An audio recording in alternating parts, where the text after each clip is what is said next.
crafty friends, this is day number 7 of the Spellbinders Advent Calendar. And yes, I am running a little behind, but I'm trying to catch up. Okay, opening up number 7's window, and we have got stencils, and it is, when I get it out, a set of 3 stencils that layer to create a lovely floral scene with some branches and leaves to go with it. But my challenge is to turn that into something that can be for Christmas. So I thought about it and I decided that I could make a Christmas tree. So that's exactly what I'm going to try and do here. I have got an A2 card base and I've found the center and put a pencil line down the middle. I've then got my card front and I have placed that into my MISTI to hold my paper in place, and it will also help hold my stencil in place part of the time when it's touching the sticky mat. So to do this, I'm using Distress Oxides, and you can see I've got 3 green colours there. I'm only going to use 2. Now to make my Christmas tree, I am using the stencil number 3, I think, that just has the leaves, and I'm starting with the what would be the bottom set of leaves, but I've got the stencil turned upside down to create the branches for my Christmas tree. And you can see I'm going along and I'm just using that pencil line to line up the end of each branch up the center of my tree. Now, as I go up the tree, I'm going to make my branches slightly smaller. You'll also see I've got a trusty post-it note, or 2 of them, to help make sure I don't over ink or over blend onto the other side of my Christmas tree. I don't want that double image going across the branches there. And you can see here I'm now starting to pull the branches across and mask off the parts that I don't want printed, and I'm going to do that another time after this until I reach the top of my tree.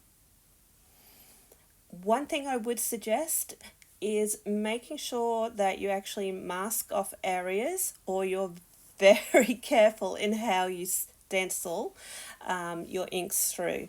Now my brush was a little juicy at some times, and I managed to transfer ink onto the back of the stencil right at the beginning when I was stenciling. So I've got some smudge marks there, but that's okay. We're going to try and hide those later.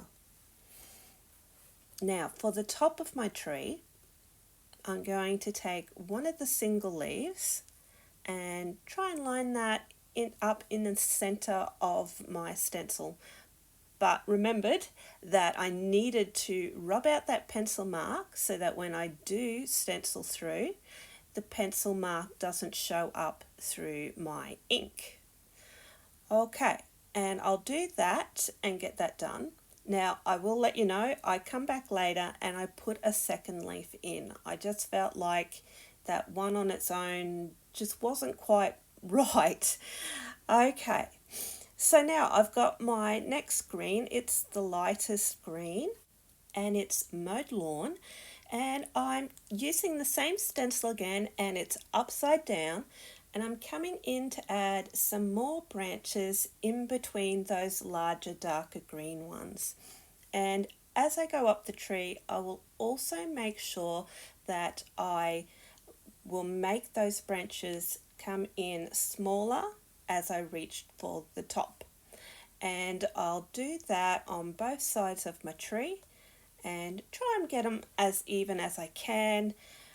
I'm not looking for them to be perfectly aligned. I'm just wanting them to be aligned enough so that they look like they're in the right place and, you know, not out of place or too crooked. And once I've done that, we'll be all set for the next part. Again, bringing in that post-it note. This time I've put it on top, so that's another way you can mask off, whichever way you find easiest, I guess. Now I wanted to use some of the flowers from the stencil, so what I've done is taken the flower that looks like it's on a side profile, and I'm going to use that to decorate the ends of my largest branches. And the ink I'm using, I think, is Kitsch Flamingo, a nice bright pink. So I'll go around and do all the way to the top, and then once I'm happy with that side, I will go back down the other right hand side of my tree and finish up. I'm going to add some more detail into my tree, and I'm using the little bud stencil on stencil number 1, I think, and I'm going to add it in blue distress oxide, which is broken china, and finish off my tree that way. Now you didn't see me in the video, but I also took that little bud and layered picked raspberry over top of my big pink flower panels, just to give more dimension.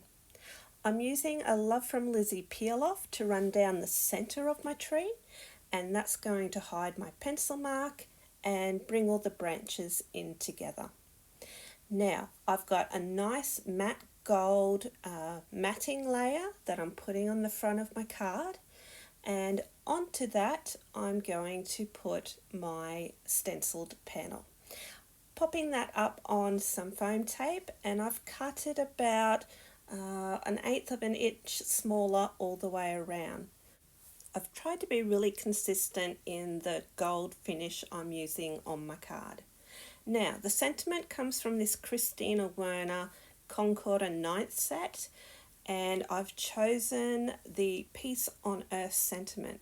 Now, I've arranged that on the front of my card to try and hide some of those smudge marks I made earlier. Now, I've also got some Love from Lizzie matte gold stars that I'm adding around and inside my tree. And then to finish off, I've grabbed some circle peel-offs and placed them on my tree as ornaments. I hope you liked my card. It was a bit of a challenge, and but I enjoyed doing it. So I hope you've enjoyed my experiment in making a Christmas tree with that stencil. Let me know in the comments if you did. Until next time, bye bye for now.